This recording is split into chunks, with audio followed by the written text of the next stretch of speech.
Students, how are you? I am Sudarshan Kumar teacher physics. बेटा कैसे हैं आप? आशा करते हैं और भगवान से यही प्रार्थना करते हैं कि आप अच्छे रहें और अच्छे हों। तो इसी के साथ हम आज अपना जो डायमेंशंस का लेक्चर नंबर 3 और इसके अंदर हमने कुछ यूजेज ऑफ डायमेंशंस इक्वेशन की थी, तो हम फर्स्ट इक्वेशंस का यूज कर चुके थे और आज जो हम डिस्कस करने जा रहे हैं ये हमारे पास सेकंड इक्वेशंस के यूजेज होंगे और उसके कुछ न्यूमेरिकल भी लेंगे, ठीक है। और आज इसको हम थर्ड इक्वेशंस का यूज और उसके कुछ न्यूमेरिकल करेंगे, ठीक है। इसी के साथ आज हम शुरू कर रहे हैं अपना जो टॉपिक है checking the correctness of formula. Formula को हमें करेक्ट है या नहीं है इसको चेक करना है, तो इसको हम कैसे चेक करेंगे? तो चेक करने के लिए हमें ये देखना है कि हमारा जो फॉर्मूला है, ठीक है, मान लो सपोज करो मेरे पास फॉर्मूला है काइनेटिक एनर्जी का half M square, potential energy का mgh, ठीक है।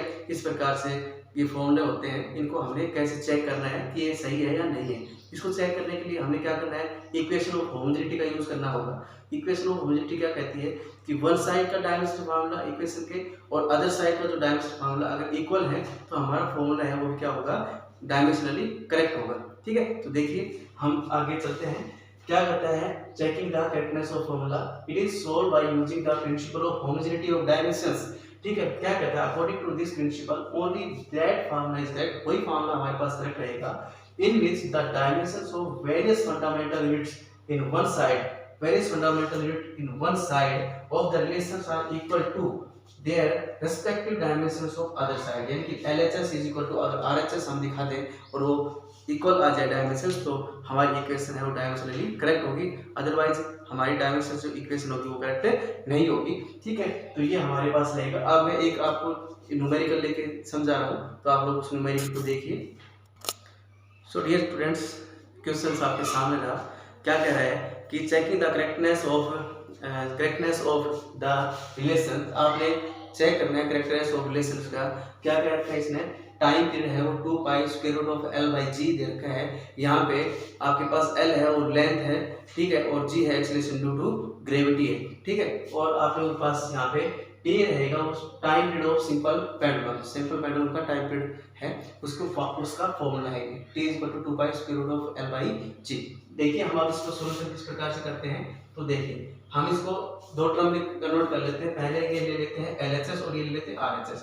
ये हमने ले लिया LHS राइट हैंड साइड, और ये ले लेते हैं हम हमारे पास लेफ्ट हैंड साइड बेटा, और ये हमारे पास राइट हैंड है तो राइट हैंड साइड।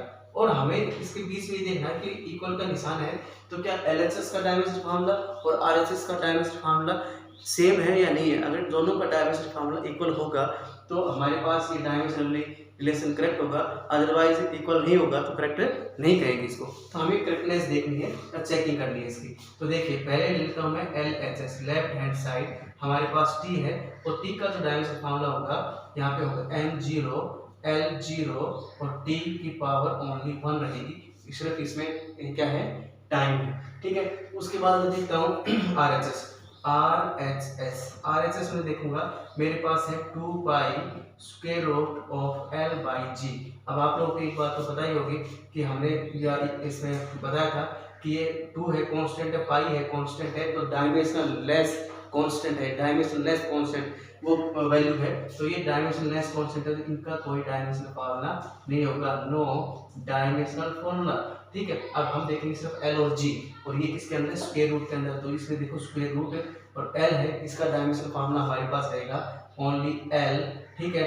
हमने और नीचे हमने क्या ले रखा है acceleration due to gravity. Acceleration due to gravity का जो डायमेंशनल फार्मूला होता है L T माइनस का 2, L T माइनस 2, L से L कैंसिल आउट हो जाएगा। अब मैं इस T को अपने तरफ लेके जाऊंगा इसको, तो हमारे पास आएगा T की पावर 2, और जब हमारे पास T की पावर 2 है स्क्वायर रूट कैंसिल आउट हो जाएगा, तो मेरे पास क्या है value T।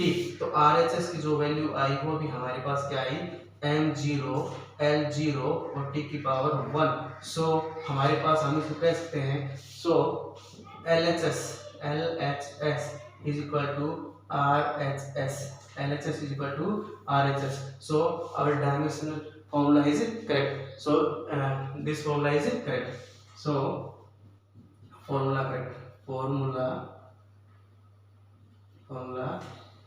is correct। Formula हमारा क्या है बेटा, करेक्ट। अगर ये इक्वल नहीं होता तो डायमेंशंस हमारे पास फॉर्मूला करेक्ट नहीं होता। ठीक है, तो आप लोगों को समझ में आया। इस प्रकार से बहुत से न्यूमेरिकल हम इसको सोल्व कर सकते हैं। ठीक है, और बेटा इसको आप लाइक शेयर जरूर करें, ज़्यादा से ज़्यादा लाइक और शेयर करें। So dear students, next type का question according to principle of homogeneity use करते हुए, पर हमने अगर फाइंड आउट करनी हो किसी की वैल्यू टर्म्स की ए बी सी जो हमें दे रखा है उसकी, ठीक है, तो ये आपके पास इन्हें वंडर वाली इक्वेशन, कोई वंडर वाली इक्वेशन दे रखी है p plus A by B square और v minus B is equal to R T, ये एक वंडर वाली इक्वेशन दे रखी है और आपको बता रखा है, इसमें पूछ रखा है कि a और b की वैल्यू आपने बतानी है। ये आपकी a की वैल्यू, यहाँ पे a वैल्यू और ये आपकी b की वैल्यू, ये वैल्यू आपने फाइंड आउट करनी है। ठीक है, दे रखा है p यहाँ पे प्रेशर है, v आपके पास ये वॉल्यूम रहेगा, p वॉल्यूम रहेगा, t टेम्परेचर है और r है वो एक गैस कांस्टेंट है। t temperature, r gas constant, v volume है, p प्रेशर और a भी एक कांस्टेंट टर्म्स हैं और उन कांस्टेंट टर्म्स की आपने वैल्यू फाइंड आउट करनी है। तो आप देखिए किस प्रकार से करेंगे। सबसे पहले प्रिंसिपल ऑफ होमोजेनिटी क्या कहती है, according to principle of homogeneity, according to principal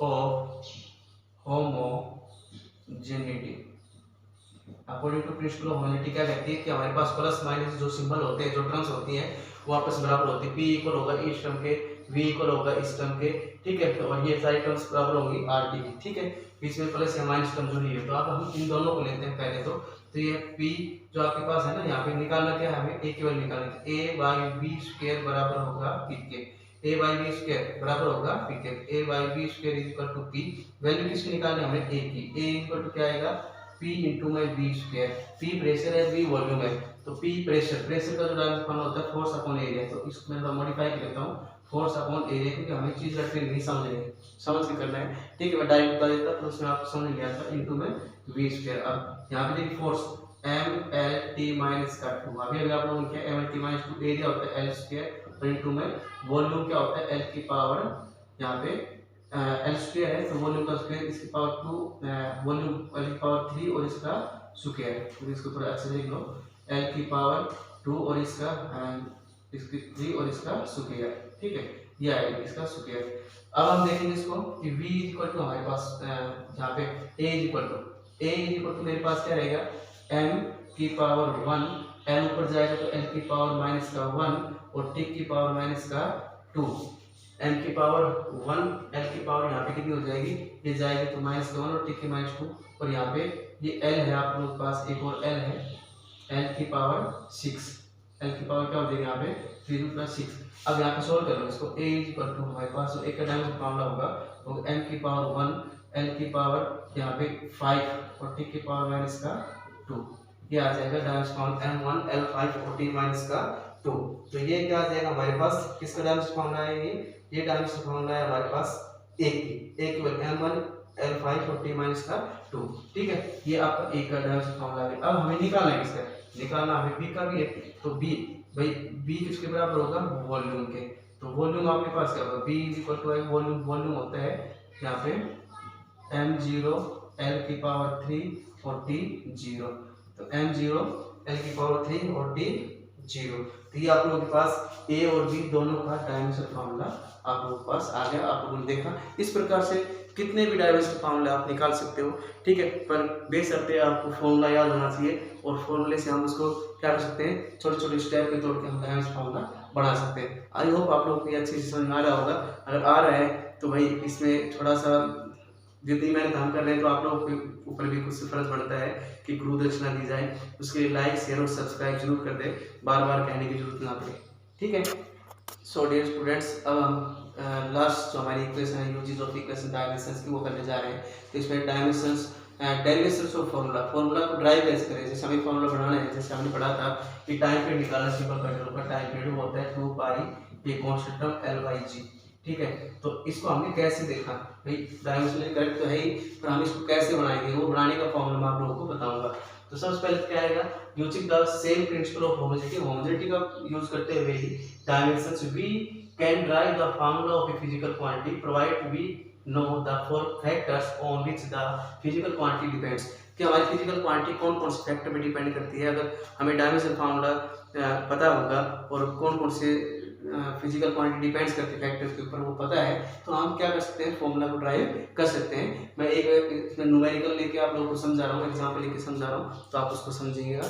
देखिए, सो डियर स्टूडेंट्स, जो हमारे पास न्यूमेरिकल नंबर 4 रहेगा, इसका drive expression for time period, हमें टाइम पीरियड निकालना है of a simple pendulum which may be depends on mass of the box, किस पे डिपेंड करता है, mass of box, length of the pendulum और एक्सीलरेशन ड्यू टू ग्रेविटी। ठीक है, ये टर्म्स हमें दे रखी है। अब हम देखेंगे, मान लेते हैं जो हमारे पास सिंपल पेंडुलम का जो फॉर्मूला हमें क्रिएट करना होता है, जो बनाना होता है, ठीक है, जो फाइंड आउट करना होता है, उसको हम क्या करेंगे, लेफ्ट साइड में लिख देंगे, और जो प्रोपोर्शनल जो टर्म्स होती हैं, जो भी गिवन डेट है, मास, लेंथ, टाइम एक्सेट्रा, उनको हम राइट साइड में देंगे। तो देखिए, हमने टाइम पीरियड निकालना है, तो टाइम पीरियड मैंने लेफ्ट साइड में लिख दिया। डायरेक्टली प्रोपोर्शनलिटी, क्योंकि ये डायरेक्टली प्रोपोर्शनलिटी डिपेंड्स करती है, तो डायरेक्टली प्रोपोर्शनलिटी हम इसमें लगा दिया। तो यहाँ पे मास है, उसकी पावर a ले लूंगा, लेंथ उसकी पावर b, और c g यहाँ पे एक्सीलरेशन ड्यू टू ग्रेविटी, क्योंकि इसमें क्या कहा है, मास, लेंथ और एक्सीलरेशन ड्यू टू ग्रेविटी। पहला m लेंगे, फिर l लेंगे, फिर g लेंगे, और सीरियल वाइज हम लेंगे हुए इनको चलेंगे। ठीक है, तो हमारे पास ये टर्म्स आ गए, a b c डायमेंशंस हो गए। अब देखिए टाइम पीरियड निकालना हमें, तो यहाँ पे डायरेक्टली प्रोपोर्शनलिटी को सोल्व करते हैं। तो यहाँ पे वैल्यू आ गई आप लोगों के पास k, और यहाँ पे देखो m की पावर a, l की पावर b और c की पावर g की पावर c। ठीक है, k हमारे पास कांस्टेंट ऑफ क्वांटिटी आ गया। हमें करना क्या है, टाइम है, टाइम का डायमेंशन फार्मूला लेफ्ट साइड में रख देंगे इसको, m की पावर 0, l की पावर 0, t की पावर 1। अब देखो यहाँ पे k h रहेगा, इसको हम बाहर रख दिया, m की पावर a, ठीक है, मास है, सिंगल है, ये हमारे पास क्या है, ये हमारे पास सिंगल क्वांटिटी है, बेस यूनिट है। इसके बाद लेंथ है, लेंथ की पावर क्या है, यहाँ पे b, तो लेंथ है इसकी पावर b, और g acceleration due to gravity, acceleration due to gravity या एक्सीलरेशन उसकी फार्मूला होता है lt-2, तो lt-2, और इसकी पावर हमने क्या कर दी यहाँ पे c। ठीक है, अब देखो इसको थोड़ा सा चेंज करते हैं, यहाँ पे l है, यहाँ पे l है, यहाँ पे l की पावर b है, यहाँ पे l की पावर, इसको मल्टीप्लाई करूंगा तो c आ जाएगी। जब बेस सेम होते हैं तो जो पावर है वो ऐड हो जाती है, l की पावर a, l की पावर b प्लस c, और t की पावर माइनस का 2c आ जाएगा हमारे पास। ठीक है, अब हम अप्लाई करेंगे principal of homogeneity. Principal of homogeneity मतलब एक जो मास है, सेम बेस वाले टर्म्स m की पावर को इक्वेट करेंगे, जो सेम बेस l की पावर के साथ इक्वेट करेंगे, और t की पावर के साथ हम इक्वेट करके a b c की वैल्यू फाइंड आउट करके, और हम क्या करेंगे, इस फॉर्मूले के अंदर हम यहाँ पे जो हमारे पास ये फॉर्मूला था इसके अंदर रख देंगे। तो देखिए हम आगे डिस्कस करते हैं। सो स्टूडेंट्स, अब यहाँ पे लिखेंगे आप m की power m l t m0 l0 t1 k equal to m की पावर a, l की पावर b प्लस c, और t की पावर माइनस 2c। अप्लाई कर दिया प्रिंसिपल ऑफ होमोजेनिटी। ठीक है, तो हम क्या करेंगे, यहाँ पे देखिए, यहाँ पे बेस m बेस सेम है, तो a की पावर b, a की पावर b सेम होगी, a की पावर a इक्वल टू आ गया 0, a बराबर होगा 0 के, तो a की वैल्यू तो आ गई हमारे पास 0। ठीक है, अब देखिए यहाँ पे l यहाँ पे बेस सेम है, तो a की पावर b क्या होगी, इक्वल होगी b plus c equal to 0, तो हमारे पास b की वैल्यू क्या आ जाएगी, माइनस का c। अब यहाँ पे देखो t और t की पावर माइनस 2c है, तो 2c इक्वल टू किसके इक्वल है, 1 के, तो c की वैल्यू यहाँ पे हम फाइंड आउट कर लेंगे, माइनस का 1/2, तो c की वैल्यू तो हमारे पास ये आ गई, ये c की वैल्यू हम यहाँ पुट कर देंगे, तो b इक्वल टू क्या आ जाएगा, माइनस का माइनस 1/2 इज इक्वल टू 1/2, तो b की वैल्यू मेरे पास आ गई 1/2। यहाँ पे आपको a की वैल्यू पता लगी, b की और c की, और हमने फर्स्ट में ये लिया था t equal to k, m की पावर a, l की पावर b और g की पावर c। ठीक है, put in first, put these value in first we get देखिए t is equal to time period हमारे पास आ जाएगा, k तो हमारे पास कांस्टेंट वैल्यू थी। अब m की पावर या a की पावर 0 है, एक m की पावर a की वैल्यू 0, l की पावर b, l यहाँ पे क्या है मेरे पास, l की पावर यहाँ पे आ जाएगी, l इस्तेमाल कर रहे हैं यहाँ पे। ठीक है, l की पावर b की वैल्यू आई 1/2, और g की पावर कितनी आई थी, माइनस 1/2। ठीक है, आप देखिए इसको मोर सिंपलीफाई कर सकते हैं हम, t इक्वल टू k, और ये है ना हमारे पास 1/2 क्या होता है, स्क्वायर रूट ऑफ l, और यहाँ पे माइनस 1/2 होती है, यहाँ पे डिवाइड बाई g, तो विच इज रिक्वायर्ड फॉर्मूला। यहाँ पे k की वैल्यू हम क्या लिख देंगे, k क्या है, कांस्टेंट k इक्वल टू क्या आएगा, 2 सो हमारे पास वैल्यू आई, वो आई टाइम पीरियड की, टाइम पीरियड आएगा 2 square root of l by g, which is required formula, which is required formula।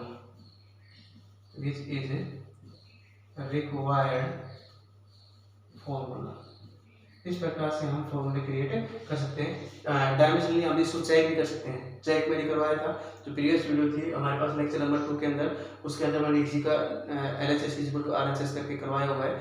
तो आई होप बेटा आप लोगों को ये समझ आया होगा और आशा करते हैं कि आप इंजॉय कर रहे होंगे और अपने घर पे रहें, सेफ रहें।